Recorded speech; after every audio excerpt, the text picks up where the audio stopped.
They say ignorance is bliss. Well, let me tell you, bliss is highly overrated. Take me, for example. I was sitting at a company gala, nursing a glass of overpriced red wine, and pretending to listen to my wife, Rachel, charm the socks off my boss's wife. Rachel always had this way of commanding a room, bright smile, sharp wit, and just the right amount of fake humility. She was perfect, or so I thought. That illusion shattered faster than my wine glass when it slipped from my hand the moment I overheard a snippet of conversation. Can you believe it? He didn't even suspect. Men never do, someone said, followed by Rachel's unmistakable laugh. I froze mid-apology to the waiter wiping up my spill. What did she mean by that? On the drive home, Rachel was in high spirits, going on about how the gala had been a resounding success. You looked so handsome tonight, she cooed, squeezing my hand. Thanks, I said, trying to keep my tone neutral. So did you. Especially while you were bragging about how men never suspect. Her smile faltered, just for a second. It was quick, so quick I almost missed it. What are you talking about? She asked, laughing lightly. Oh, nothing, I said, leaning back in my seat. Just something I overheard. Sounded like a real knee-slapper. Rachel didn't reply, but I noticed how she stared out the window a little too intently, her fingers tapping an anxious rhythm on the armrest. Something was off, and I intended to find out what. When we got home, she kissed me goodnight and went to bed early, leaving me alone with my thoughts, and her laptop, which she'd left open on the kitchen counter. Now, I'm not a snooper by nature, but desperate times call for desperate measures. Her email inbox was disappointingly boring. Work emails, reminders, sales promotions, nothing suspicious. Just as I was about to close it, I noticed a folder labeled Personal. I clicked it. And there it was. An email thread with the subject line, Our Little Secret. The messages were between Rachel and someone named Zach, one of my junior employees. I scrolled, my stomach churning as their flirtatious exchanges morphed into full-blown plans for clandestine meetings. Can't wait to see you tomorrow, Zach had written. Same here, Rachel replied. He's so oblivious. It's almost too easy. Oblivious. Too easy. My hands clenched the edge of the counter as I fought the urge to hurl the laptop across the room. When I finally went to bed, Rachel was sound asleep, looking peaceful, as if she hadn't just ripped my world apart. I stood there for a moment, staring at her, wondering how the hell I'd missed this. The answer was simple, because I trusted her. And apparently, that trust was her favorite toy to break. You know what's worse than finding out your wife is cheating on you? Finding out she's cheating with Zach. Let me paint you a picture of Zach, mid-20s, all hair gel and cheap cologne, the kind of guy who refers to himself in the third person and thinks hustle culture is a personality trait. I hired him because he was eager and cheap, not because he had a single original thought in his head. And now, this overgrown frat boy was sleeping with my wife. The next morning, Rachel acted like nothing had changed. She floated around the kitchen, humming as she made coffee, occasionally flashing me that dazzling smile of hers. Big day today, she asked, sliding me a cup of coffee. Oh, huge, I said, taking a sip and pretending it didn't taste like betrayal. You? She hesitated just a fraction of a second too long. Just the usual, she said, turning back to the sink. I watched her carefully, noting the way her shoulders tensed. It was subtle, but there. Say hi to Zach for me, I said casually. Her hand froze mid-rinse. What? Zach, I repeated, forcing a smile. You know, the junior guy in my team. You two seem to get along. Oh, she said, laughing nervously. Right. I'll do that. Busted. By lunchtime, I was sitting in my office, staring at Zach through the glass walls. He was hunched over his desk, probably Googling how to impress your boss's wife without getting caught. I debated calling him in, confronting him right then and there. But where's the fun in that? No, this needed to be handled, delicately. That evening, I decided to test Rachel. We were watching TV. Well, she was watching TV. I was watching her. So, I said during a commercial break, "How was your day?" "Fine," she said without looking away from the screen. "Did you see Zach?" I asked, keeping my tone light. She hesitated, just for a second. "I don't really pay attention to your coworkers," she said, her voice a little too breezy. I said, leaning back. "That's funny. He seems to pay a lot of attention to you." Her head snapped toward me. "What's that supposed to mean?" I shrugged. "Just an observation. People talk, you know." Rachel's eyes narrowed, and for the first time, I saw it, the crack in her perfect facade. "You're imagining things," she said quickly, turning back to the TV. "Imagining things." "Sure." And Zach was probably imagining her emails too. That night, while Rachel slept, I did something I never thought I'd do. I called a friend in IT. "Hey, Dave," I said, trying to sound casual. "Hypothetically, if someone wanted to track emails sent from a personal laptop, how would they go about it?" Dave didn't ask questions. He knew better. "Hypothetically," he said, chuckling. "You'd install a keylogger. Easy as pie." "Thanks," I said, making a mental note to buy him a beer. The next day, while Rachel was out running errands, I installed the software. It took all of 5 minutes. By the time she got home, I was back on the couch, pretending to care about the latest episode of whatever reality show she loved. "Hey," she said, kissing my cheek. "What did you do today?" "Oh, nothing," I said, smiling to myself. "Just the usual." She didn't notice the double meaning. But she would. Soon. There's something thrilling about watching a plan come together, even if that plan involves uncovering the wreckage of your marriage. It's like solving a murder mystery where the victim is your dignity. The keylogger worked like a charm. Within 24 hours, I had access to every email, every message, every "LOL you're so funny, Zach" that Rachel sent. Spoiler, there were a lot. The worst part? It wasn't just flirting. Oh no, Rachel and Zach had elevated their betrayal into an art form. There were plans for dinner, hotel bookings, and even a photo of Zach flexing in a mirror with the caption, "Can't wait to see you later, babe." "Babe," I muttered to myself, scrolling through the messages. She's calling him babe now? What am I, a placeholder? But then I found something that stopped me cold, a forwarded email from my account. It was a confidential document outlining a deal my company was working on, a deal we'd been trying to keep under wraps. Rachel had sent it to Zach, who had forwarded it to my competitor. At first, I thought it was a mistake.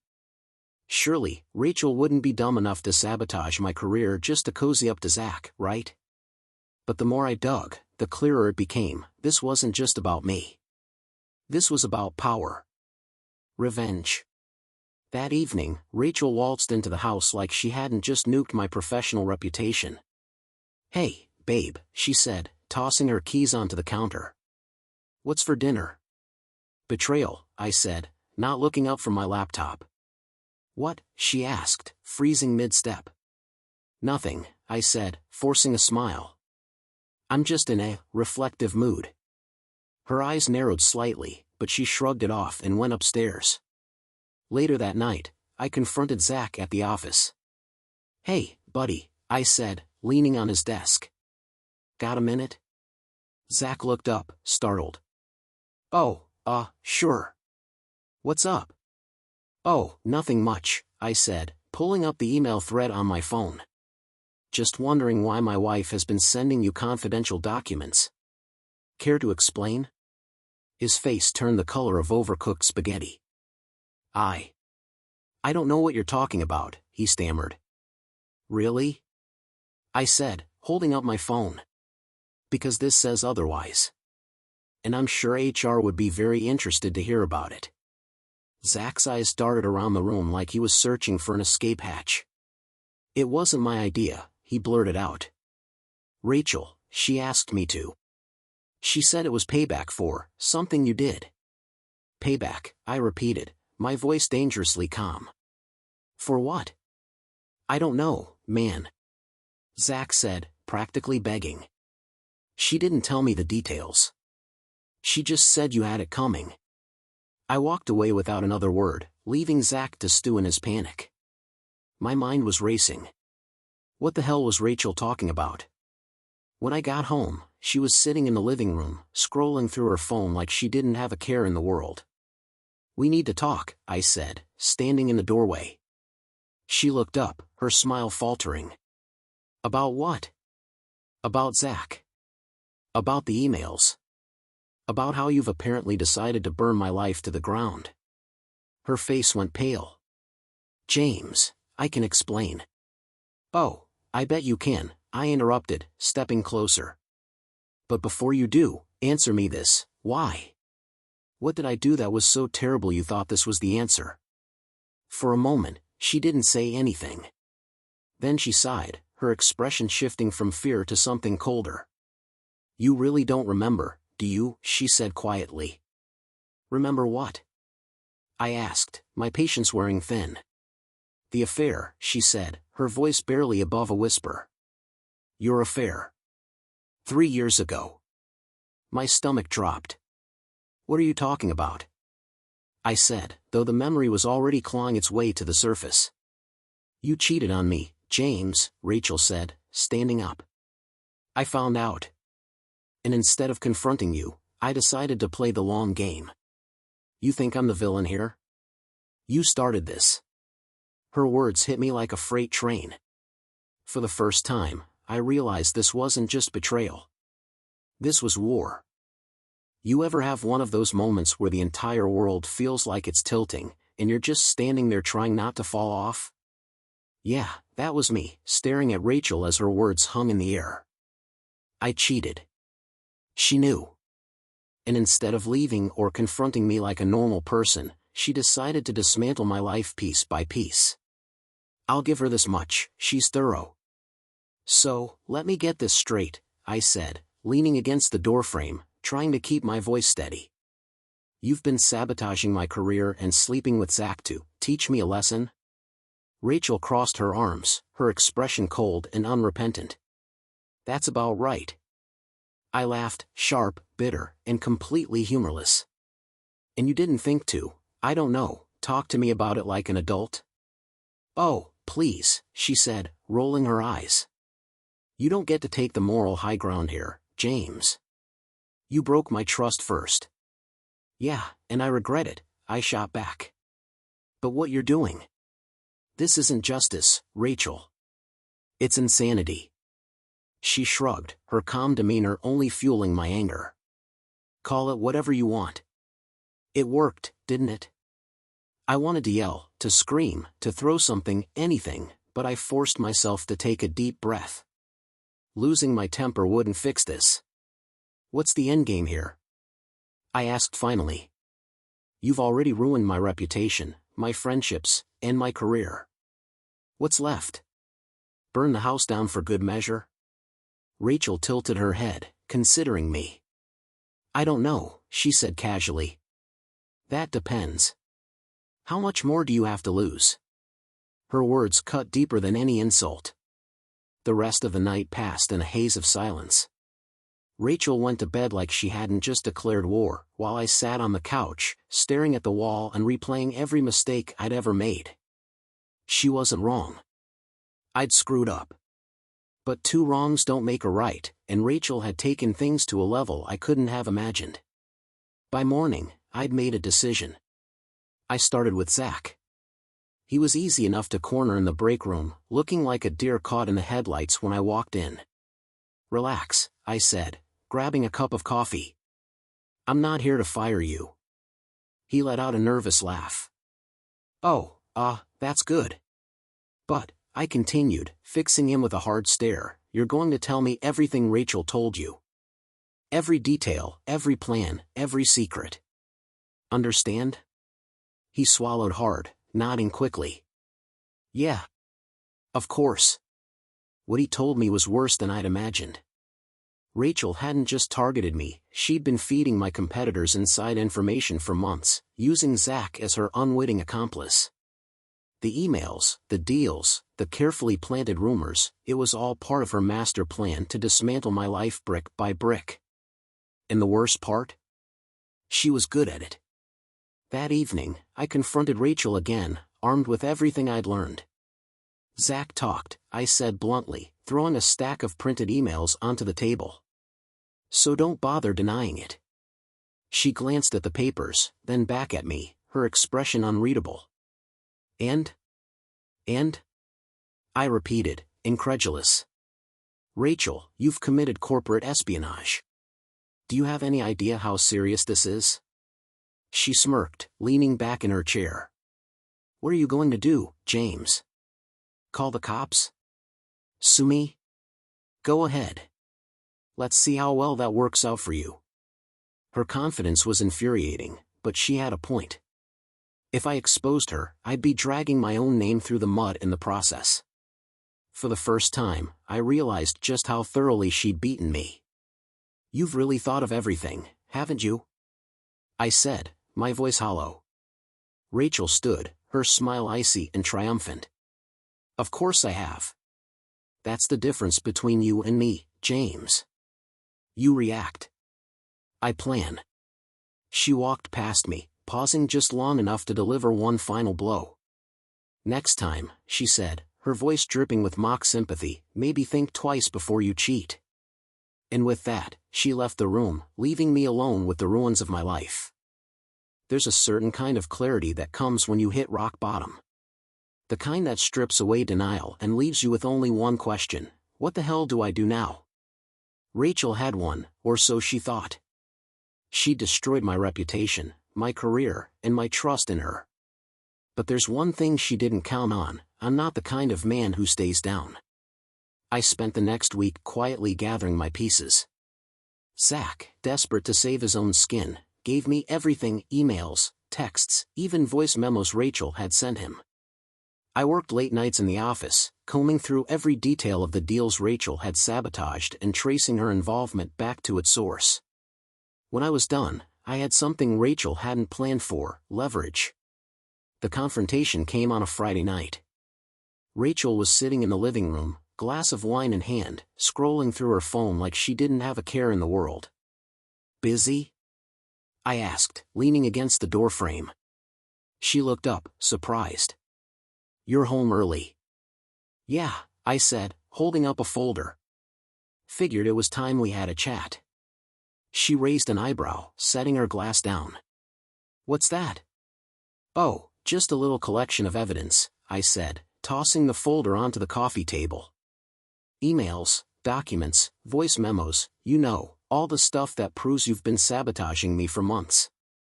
Her smile faltered, but she quickly recovered. And what are you going to do with it? Good question, I said, sitting down across from her. I could go to the cops. Or the board of directors. Or maybe even the press.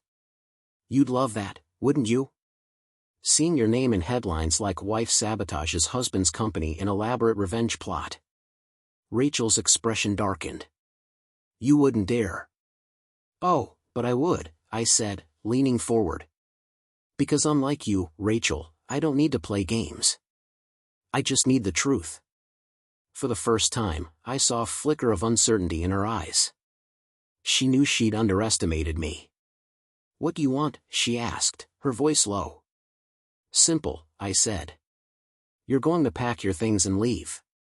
No arguments, no conditions. And in exchange, I won't destroy you. She laughed, but it was hollow. You think you're in control now? That's cute. I don't think, I said, standing up. I know.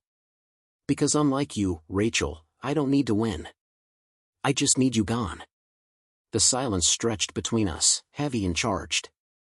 Finally, Rachel stood, her face a mask of cold fury. You've made your point, she said. I'll leave. But don't think for a second this makes you the hero. I don't care about being the hero, I said, holding the door open for her. I just want my life back. And just like that, she was gone. The house felt empty without her, but it also felt lighter. I spent the next few weeks rebuilding, repairing my career, mending friendships, and figuring out who I was without Rachel's shadow looming over me. It wasn't easy, but it was worth it. One day, I got a call from Zach. "Hey," he said awkwardly. "I just wanted to say, thanks for not throwing me under the bus." "Don't thank me," I said. "Just learn from it. And maybe lay off the cologne." He laughed, and for the first time in months, so did I. They say revenge is sweet, but you know what's even better? Freedom. And as I stood in my office, looking out at the city skyline, I realized something. Rachel may have won the battle, but I'd won the war. Because I was finally free. Subscribe to never miss a new story and discover even more captivating tales.